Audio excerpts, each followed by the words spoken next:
Shabbat Shalom, chers amis, nous allons commenter cette semaine la Parashat de Matot, et dans laquelle la Torah nous raconte la demande des enfants de la tribu de Rouven et de Gad à Moshe Rabbeinu en disant qu'ils voulaient rester en deçà du Jourdain.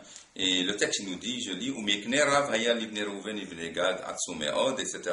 Les enfants de Rouven, de ceux de Gad, possédaient de nombreux troupeaux très considérables, et puis qu'ils ont demandé que ce pays soit donné en propriété à tes serviteurs. Ne nous fais pas passer le Jourdain, nous voulons construire ici des parcs à brebis et des villes pour nos familles.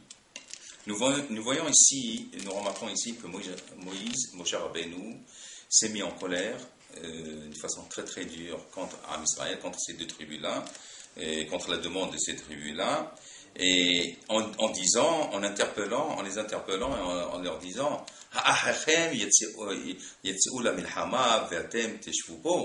quoi, vous, vos frères iraient au combat et vous demeureriez ici.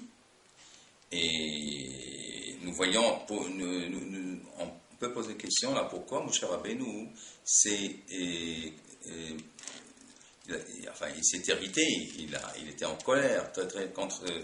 Nous voyons finalement cette demande-là a été faite gentiment et poliment par les deux tribus, d'autant plus qu'ils ont dit, nous sommes prêts à prendre des armes et à aller à la tête et faire le combat de la conquête d'Israël à la tête d'Am Israël.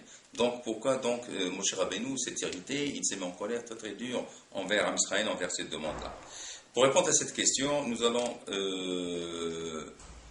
amener le commentaire de Akedat Yitzhak, qui dit finalement cette demande-là, il y a derrière cette demande-là, et Moshe Rabbeinu, il a vu que ces deux tribus-là, ils ne voyaient pas la particularité qu'il y avait, le point essentiel qu'il y avait dans Eretz Israël. C'est-à-dire, ce qui leur apportait, c'est le standing économique, c'est les biens matériels qu'ils avaient.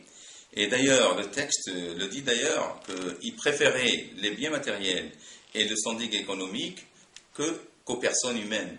Pourquoi? Parce que le texte rapporte, il dit d'abord, ils ont devancé dans leur demande, nous voulons faire des parcs à bétail à nos troupeaux et des villes pour nos familles.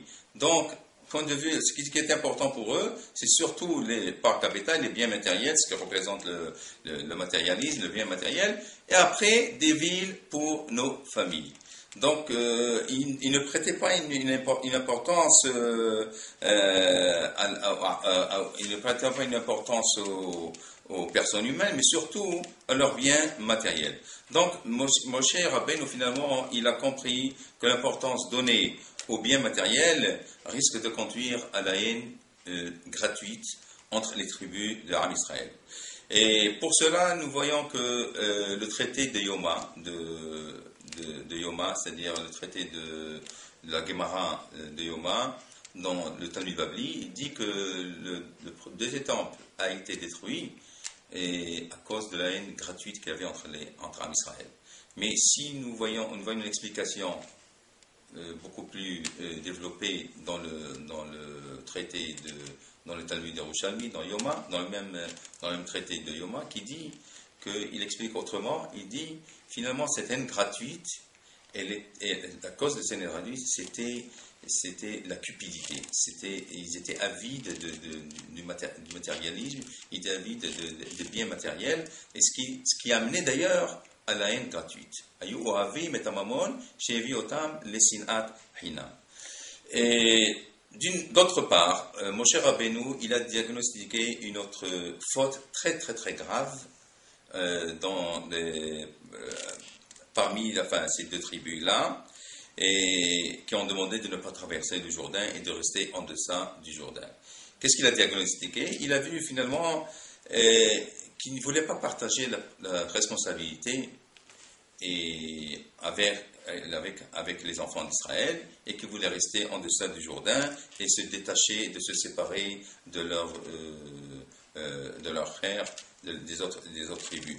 C'est pour cela qu'ils ont été, d'ailleurs, nous voyons dans le Midrash, il a dit la punition de ces deux tribus, c'est que pendant la destruction du temple, c'était les premières tribus de Rouven et de Gad qui ont été exilés. Pourquoi? Parce qu'ils n'ont pas partagé au début, lorsqu'ils ont demandé de rester en deçà du Jourdain, ils ont voulu se séparer, ne pas rester et ne pas être liés à la communauté. Et Moïse, notre maître, savait d'ailleurs que la séparation de la collectivité d'Israël, c'est la cause de la destruction du peuple. Même si le peuple est plein de Torah et il observe les mitzvot, le fait de se séparer de la collectivité et de ne pas être en sein de la collectivité, c'est la faute la plus grave. Donc la condition obligatoire qui nous maintient dans notre pays, dans Israël, c'est le fait d'être unis, c'est l'unité du peuple juif finalement, et de ne pas penser. Et finalement, cette interpellation de Moshe Rabbeinu qui dit quoi?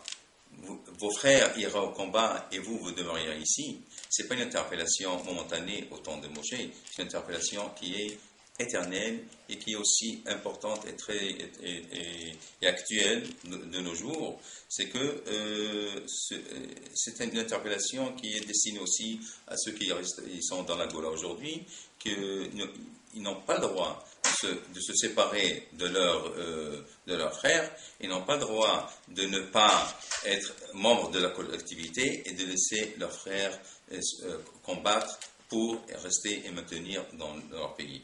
Et bien c'est pour ça que l'enseignement qu'on doit tirer de ce commentaire-là, c'est que Israël doit se réunir dans son pays pour se maintenir dans le pays et amener de ce fait-là le Mashiach. Amen.